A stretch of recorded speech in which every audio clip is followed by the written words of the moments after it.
یک سوال شده است که حضرت خضر علی نبینا و علیه السلام را در خواب دیدن چی تعبیر دارد؟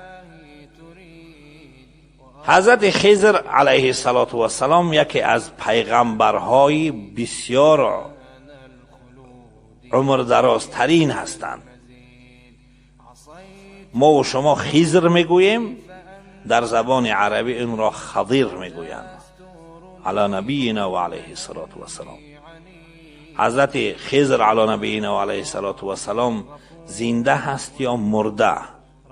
بین علما اختلاف هست. امام نووی رحمت الله علیه در شرح صحیح مسلم فرماید که جمهور علما به این نظریه هستند که تا امروز زنده هست و تا زمانه برآمدن دجال زنده میماند. اگر به یادتان باشد من در علامت‌های قیامت در ذکر دجال گفتم کسی را که در مدینه منوره دجال شهید میکند همون حضرت خضر هست.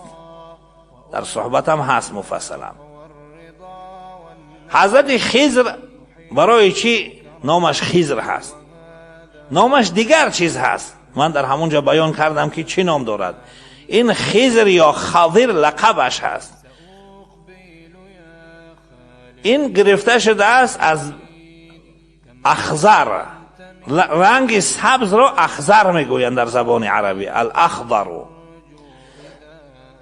به هر منطقه که حضرت خضر علیه السلام گذر کند، یا این که گفتند که در هر جایی که حضرت خضر علیه السلام بنشیند بعد از خیستنش اون منطقه و اون جای سرسبز می شود. برای همین هست که یکمین تعبیری که در خواب کسی حضرت خضر علی نبینا و علیه السلام در آید، علما گفتند که نامش دلالت بر سرسبزی میکند. تعبیرش این است که بعد از خشکسالی و قحطی در همون منطقه که اون انسان خواب دیده است سرسبزی و شادابی می آید. دوم، اگر در حالت ترس و وحشت باشد الله تعالی برای او امن و امان و تنجی را نصیب میکند، برای همون خواب بیننده. سوم تعبیرش این است که به آرزوهای نیکی دنیایی و به آرزوهای دینیش میرسد. چهارم تعبیرش را این گونه کردند که بعد از قیمتی که همون منطقه را فرا گرفته بود در همون منطقه ارزانی می شود. پنجم تعبیرش را گفتند که عمر خواب بیننده دراز می شود. ششم تعبیرش را گفتند که خداوند برایش حج را نصیب می کند.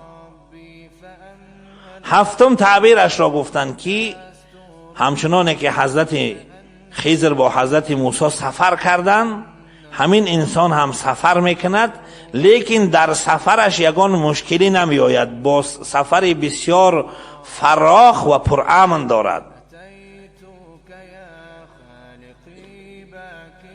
هشتمین تعبیرش را گفتند که بر دشمنانش پیروز می شود.